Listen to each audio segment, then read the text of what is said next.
سرکار کی آمد مرحبا، دلدار کی آمد مرحبا۔ اوے بدتی، ادھر آ، بات سن۔ جی بھائی جان۔ عید کی نماز کتنے بجے پڑھنے جا رہا ہے تو؟ کون سی عید کی نماز؟ وہی عید جو تم لوگوں نے اضافی بنائی ہوئی ہے۔ اسلام میں تو صرف 2 عیدیں ہیں۔ اور تمہیں کتنی دفعہ کہا ہے اگر یہی کام کرنے ہوتے ہیں تو ہمارے محلے سے دفع ہو جاؤ۔ بھائی جان اخلاق سے پیش آئیں، میں آپ کی ہر بات کا جواب دیتا ہوں۔ اچھا یہ بات ہے تو میں تم سے کچھ سوال کرتا ہوں، اس کا جواب تمہیں قرآن و سنت سے دینا پڑے گا، چاہے اس کے لیے تم اپنے کسی بڑے مولوی کو لے آؤ۔ جی جی بھائی جان، آپ سوال کریں، اس کے لیے مجھے اپنے کسی مولوی کی ضرورت نہیں ہے، الحمدللہ میں خود ہی کافی ہوں، آپ کریں سوال۔ معاذ بھائی آپ کس بحث میں پڑ گئے ہیں؟ میں تو ابھی اس کی طبیعت سیٹ کر دیتا ہوں۔ نہیں یار، ہمیں اسے علمی شکست دینی ہوگی، ورنہ لوگ کہیں گے یہ لوگ طاقت کے طور پر آگے آئے ہیں۔ ہاں یار یہ ٹھیک کہہ رہے ہیں، اس سے سوال ہی کرنے چاہیے۔ چلو ٹھیک ہے، تم لوگوں کی مان لیتا ہوں، کرو ماں سوال اس سے۔ پہلا سوال میرا یہ ہے، تم بتاؤ اسلام میں تو صرف 2 عیدیں ہیں، یہ تیسری تم لوگ کہاں سے لے آئے ہو؟ بھائی جان پہلی بات تو یہ ہے کہ آپ لفظ عید سے دھوکہ کھا رہے ہیں۔ آپ کو پتہ ہے کہ عید کا کیا مطلب ہے؟ عید کا مطلب یہ ہے کہ خوشی کا اظہار کرنا، اللہ تعالیٰ کی نعمتوں کا شکر ادا کرنا، جیسا کہ قرآن پاک میں حضرت عیسیٰ کی قوم کے لیے آسمان سے جو دسترخوان نازل ہوا اسے بھی عید کہا گیا ہے۔ بتائیں کیا اس دن انہوں نے نماز پڑھی تھی؟ اور جمعہ بھی مسلمانوں کے لیے عید کا دن قرار دیا ہے۔ یوں تو ایک مہینے میں آپ 4 عیدیں مناتے ہیں۔ ہاں بھائی معاذ، یہ مولوی ٹھیک کہہ رہا ہے۔ ایک منٹ بھائی، میرے بھی سوال ختم نہیں ہوئے۔ میرا دوسرا سوال یہ ہے کہ یہ تم میلاد مناتے ہو، جھنڈیاں لگاتے ہو اور لائٹیں لگاتے ہو، یہ کس صحابہ نے کیا ہے؟ بھائی جان آپ تو لفظ میلاد سے بھی دھوکہ کھا رہے ہیں۔ لفظ میلاد کا مطلب ہے پیدائش۔ کیا آپ کا اس بات پر ایمان نہیں ہے کہ حضور پیدا ہوئے ہیں؟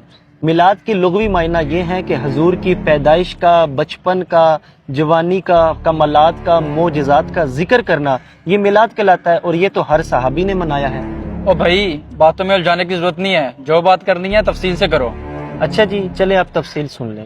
ایک بار صحابہ کرام تشریف فرما تھے اور آپس میں گفتگو فرما رہے تھے کہ نبی پاک صلی اللہ علیہ وسلم دنیا میں تشریف لائے، ہم کتنے خوش نصیب ہے کہ آپ ہم پر رحمت للعالمین بن کر آئے۔ اتنے میں نبی پاک صلی اللہ تعالیٰ علیہ وسلم تشریف لائے اور آپ صلی اللہ تعالی وسلم نے فرمایا کہ تم لوگوں کا یہ بیٹھنے کا کیا مقصد ہے، کیا گفتگو کر رہے ہو؟ تو صحابہ نے کہا یا رسول اللہ، ہم تو صرف یہی باتیں کر رہے ہیں کہ آپ تشریف لائے، ہم لوگ کتنے خوش نصیب ہیں، آپ کی تشریف آوری ہوئی، آپ رحمت للعالمین بن کر آئے ہمارے لیے۔ تو نبی پاک صلی اللہ علیہ وسلم نے فرمایا کیا تم اس بات پر قسم دے سکتے ہو؟ تو صحابہ کرام نے فرمایا یا رسول اللہ ہم قسم دے سکتے ہیں، ہمارا بیٹھنے کا صرف یہی مقصد تھا۔ تو نبی پاک صلی اللہ علیہ وسلم نے فرمایا اے صحابہ، میں نے تم سے قسم اس لیے نہیں لی کہ مجھے تم پر بھروسہ نہیں ہے، بلکہ اس لیے قسم لی ہے کہ ابھی کچھ دیر پہلے جبرائیل امین تشریف لائے اور انہوں نے آ کر فرمایا کہ یہ جو صحابہ آپ کے گفتگو کر رہے ہیں، ان کا یہ انداز رب کو اتنا پسند آیا کہ رب فرشتوں میں فخر محسوس کر رہا ہے۔ آپ مجھے یہ بتائیں، یہ جو صحابہ نے حضور کا ذکر کیا اللہ کو اتنا پسند آیا، ہم جو میلاد کی محفل میں حضور کا ذکر کرتے ہیں کیا اللہ کو یہ نہیں پسند آئے گا؟ معاذ یار کوئی اور سوال کر، مولوی تو یار ہمیں پھنسا ہی جا رہا ہے۔ پریشان نہ ہو، اب جو سوال کرنے جا رہا ہوں میں اس کا جواب تو یہ دے ہی نہیں پائے گا کبھی بھی۔ اچھا مولوی، میرا آخری سوال یہ ہے کہ جب دین ایک دفعہ مکمل ہو گیا ہے تو یہ جھنڈیاں لگانا، یہ میلاد بنانا، یہ دین میں اضافہ نہیں ہے؟ او بھائی جان آپ مجھے یہ بتائیں کہ نبی پاک کے دور میں کیا مسجدوں میں محراب ہوتے تھے؟ کیا اذانیں اسپیکروں پر دی جاتی تھی؟ کیا قرآن پاک کے حروف کے اوپر زبر زیر پیش تھی؟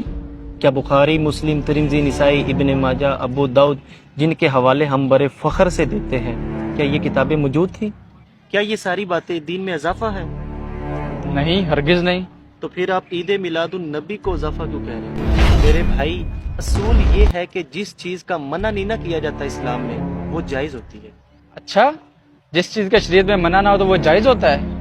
اس طرح کرو پھر تم نماز میں 2 سجدے کی بجائے 3 سجدے کر لیا کرو، کیونکہ بقول آپ کا یہ منع تو نہیں نہ ہے۔ او میرے بھائی، ہم عید میلاد النبی کو فرض واجب نہیں سمجھتے، بلکہ یہ تو ایک مستحب عمل ہے، کرو تو ثواب ہے، نہ کرو تو گناہ نہیں۔ اور بھائی یہ جو آپ کہہ رہے ہیں نا کہ 2 سجدے تو تیسرا کیوں نہیں، اور بھائی وہ تو فرض ہے، میں تو مستحب کی بات کر رہا ہوں۔ اور میرے بھائی یہ جو میلاد کے موقع پر ڈھول بجاتے ہیں، لنگر پھینکتے ہیں، یہ بہت غلط کرتے ہیں، ان کو ایسا نہیں کرنا چاہیے۔ اور آپ نے کچھ پوچھنا مجھ سے؟ معاذ صاحب، مولوی بالکل صحیح باتیں کر رہے ہیں، ہمیں لگتا ہے غلط بتایا گیا ہے۔ مولوی صاحب ہم آپ سے معافی چاہتے ہیں اور ہم آپ کے ساتھ مل کے میلاد مناتے ہیں۔ جی مولوی صاحب آپ بالکل ٹھیک کہہ رہے ہیں، ہم بھی آپ کے ساتھ ہیں۔ سرکار کی آمد مرحبا۔ جو لوگ میلاد پر اعتراض کرتے ہیں ان سے سوال یہ ہے کہ یوم صدیق، یوم فاروق اعظم، یوم عثمان غنی یہ کس صحابی نے منایا؟ صرف یوم مصطفیٰ پر ہی ہمیں وسوسے آتے ہیں، حالانکہ نبی پاک صلی اللہ تعالی علیہ وآلہ وسلم کے یوم منانے کا حق سب سے زیادہ ہے، کیونکہ ان کے وسیلے سے ہی ہمیں تمام عیدیں اور خوشیاں نصیب ہوئی ہیں۔ ہم لوگ ختم نبوت کی ریلیاں نکالتے ہیں، ختم بخاری کے جلسے بھی کرتے ہیں، تب ہمیں بدعت یاد نہیں آتی، حالانکہ یہ سب جائز ہے کیونکہ اس کا منع نہیں کیا گیا۔